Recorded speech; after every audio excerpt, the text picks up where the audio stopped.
Daya ikat hukum internasional merupakan persoalan mendasar dalam kajian teori hukum yang menyentuh dimensi filosofis, teoritis, dan praktis sekaligus. Karena berkaitan dengan pertanyaan tentang bagaimana suatu norma yang lahir dari kesepakatan antar negara dapat memiliki kekuatan mengikat di dalam sistem hukum suatu negara yang secara konstitusional dibangun atas dasar kedaulatan nasional. Persoalan ini tidak dapat dipandang sederhana, sebab di satu sisi negara adalah entitas berdaulat yang memiliki kewenangan penuh untuk menentukan hukum yang berlaku di wilayahnya. Tetapi di sisi lain, negara juga merupakan anggota masyarakat internasional yang secara sukarela mengikat diri pada berbagai perjanjian dan norma internasional demi menjaga ketertiban dan stabilitas hubungan global.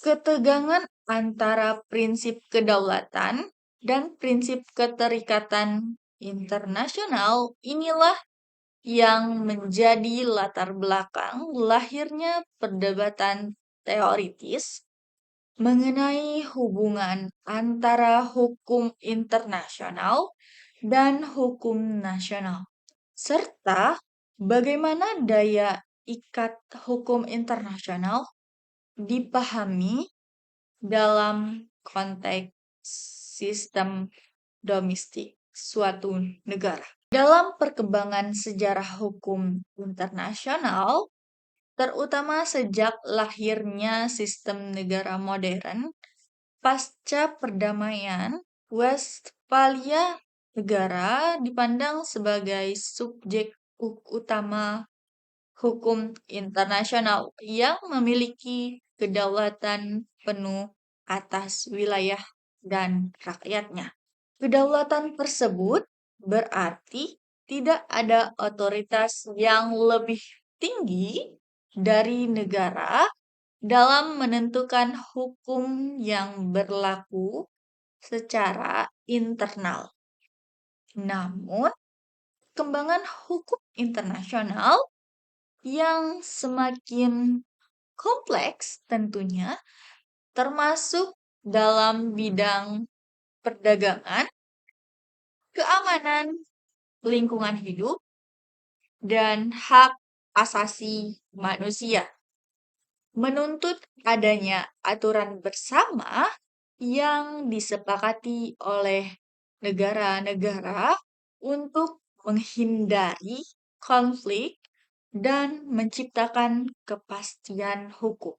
Dari sinilah hukum internasional berkembang sebagai sistem norma yang mengikat negara berdasarkan persetujuan dan praktik bersama. Sehingga muncul kebutuhan untuk menjelaskan bagaimana norma yang lahir dari ruang internasional tersebut berinteraksi dengan sistem hukum nasional yang didasarkan pada konstitusi masing-masing. Pada konstitusi masing-masing negara. Perdebatan teoritis mengenai hubungan antara hukum internasional dan hukum nasional kemudian melahirkan dua aliran besar yang menjadi fondasi analisis dalam ilmu hukum, yaitu aliran monisme dan aliran dualisme.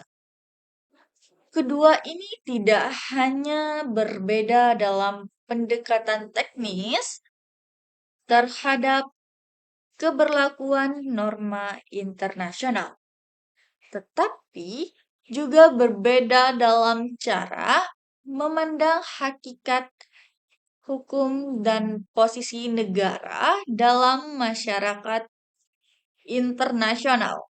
Monisme memandang hukum sebagai satu kesatuan sistem normatif yang tidak dapat dipisahkan berdasar teori teritorial. Sedangkan dualisme memandang bahwa hukum internasional dan hukum nasional adalah dua sistem hukum yang berbeda dan berdiri sendiri, sehingga hubungan antara keduanya memerlukan mekanisme tertentu agar dapat berjalan secara harmonis.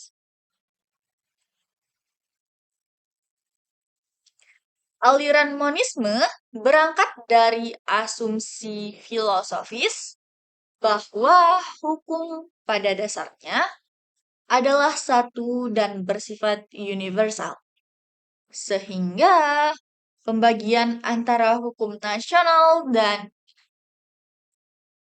hukum internasional hanyalah pembagian teknis berdasarkan ruang lingkup. Berdasarkan teknis ruang lingkup pengaturannya, bukan pembagian bersifat esensial. Dalam pandangan monisme, negara merupakan bagian dari masyarakat internasional, sehingga norma yang berlaku dalam masyarakat internasional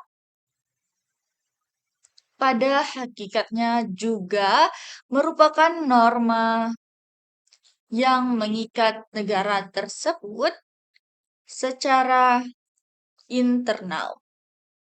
Oleh karena itu, ketika suatu negara menyatakan persetujuannya untuk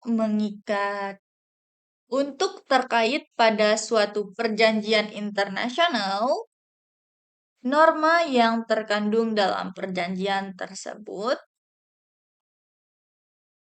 secara otomatis menjadi bagian dari hukum nasional tanpa memerlukan proses transformasi khusus melalui undang-undang domestik.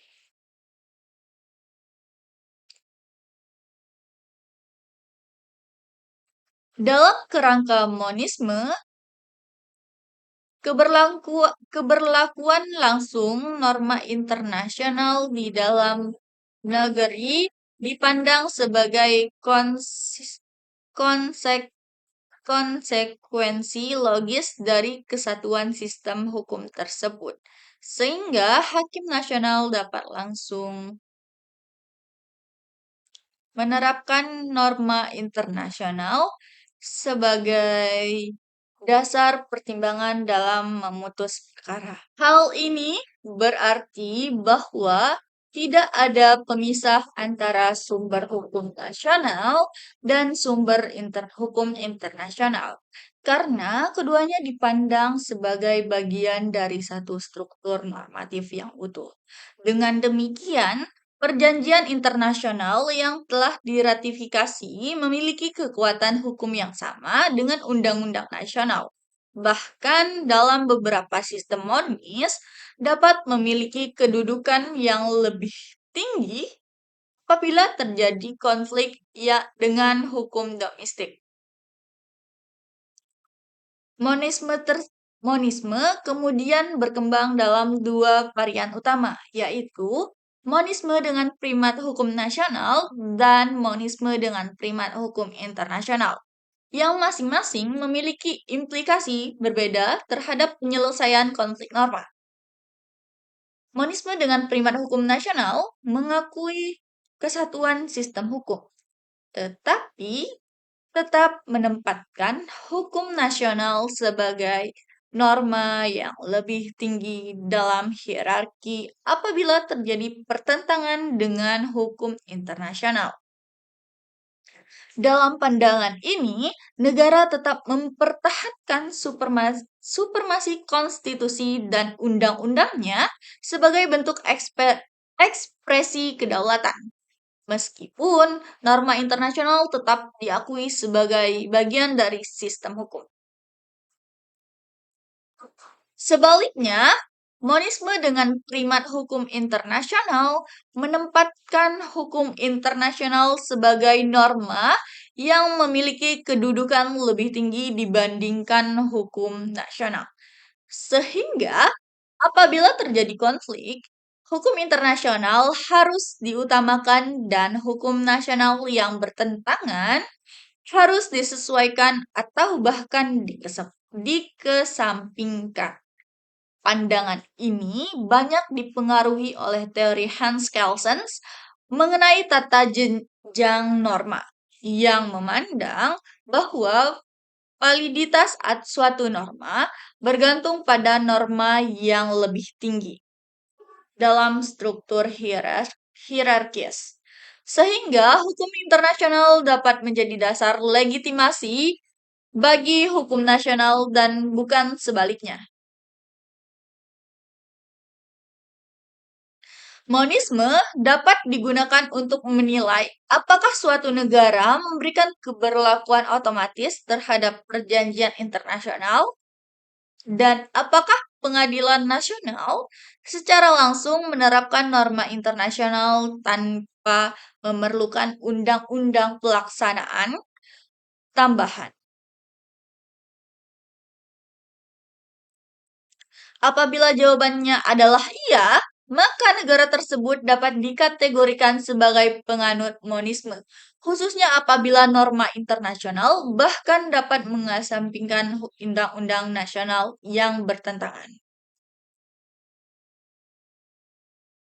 Berbeda secara mendasar dengan monisme, aliran dualisme memandang bahwa hukum internasional dan hukum nasional adalah dua sistem hukum yang berbeda dan terpisah karena masing-masing itu memiliki sumber legitimasi, subjek hukum, dan ruang lingkup pengaturan yang berbeda. Hukum nasional bersumber dari kedaulatan negara dan berlaku terhadap individu dalam wilayah negara. Sedangkan hukum internasional bersumber dari kesepakatan antar negara dan berlaku dalam hubungan antara negara.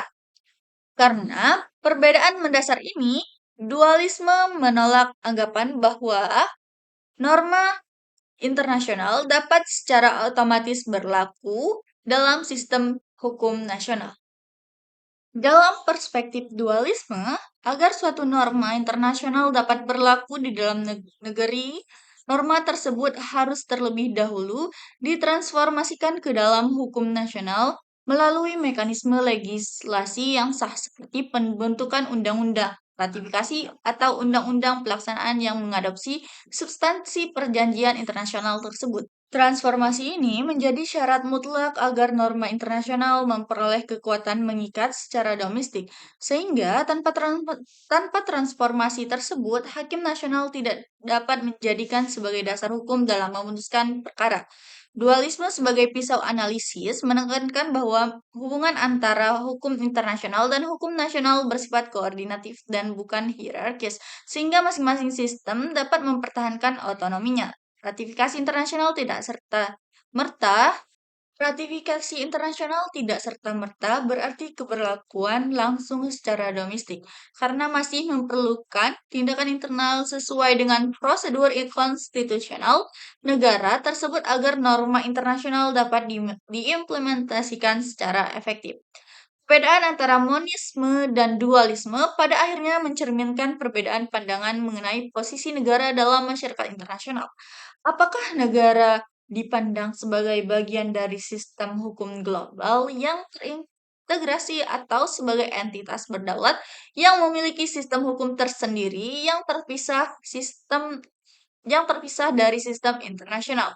Perbedaan ini berimplikasi pada bagian konflik antara norma nasional dan norma internasional diselesaikan dalam praktik ketatanegaraan. Dalam konteks Indonesia, analisis mengenai aliran yang dianut harus dimulai dari konstitusi, khususnya ketentuan mengenai kewenangan Presiden dan DPR dalam membuat dan menyetujui perjanjian internasional.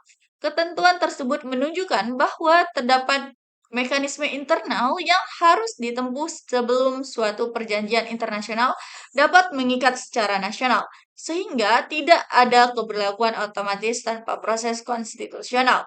Praktik ratifikasi di Indonesia yang dilakukan melalui undang-undang dan peraturan, Presiden juga menunjukkan bahwa norma internasional memerlukan legitimasi dalam bentuk hukum nasional sebelum dapat diberlakukan secara domestik.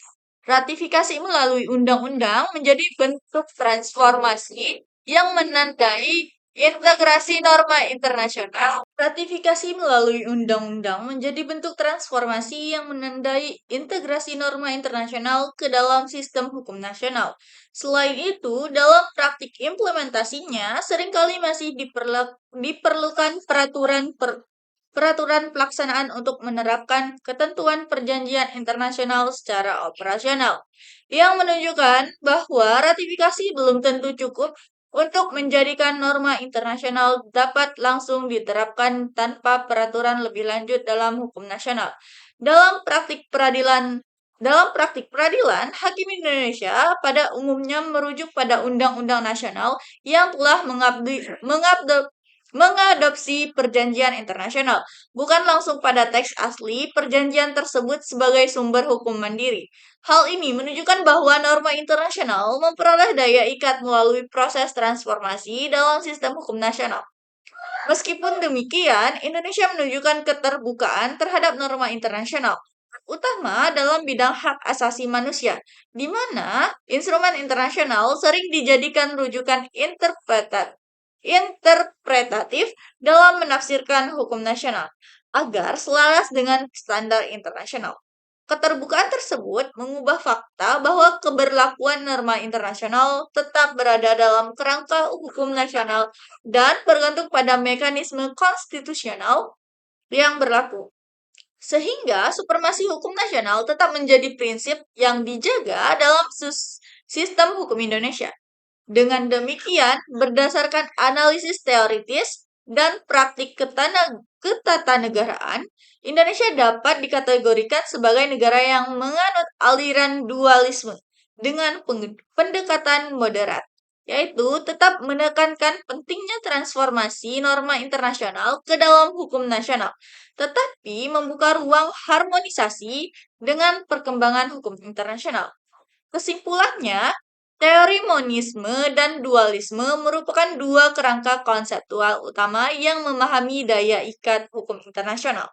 Dan melalui pisau analisis tersebut, dapat disimpulkan bahwa Indonesia lebih dekat dengan aliran dualisme karena mensyaratkan mekanisme ratifikasi dan transformasi sebelum norma internasional berlaku secara domestik. Meskipun dalam praktiknya terdapat kecenderungan harmonisasi yang menunjukkan dinamika hubungan antara kedaulatan nasional dan kewajiban internasional dalam sistem hukum modern. Sekian dan terima kasih.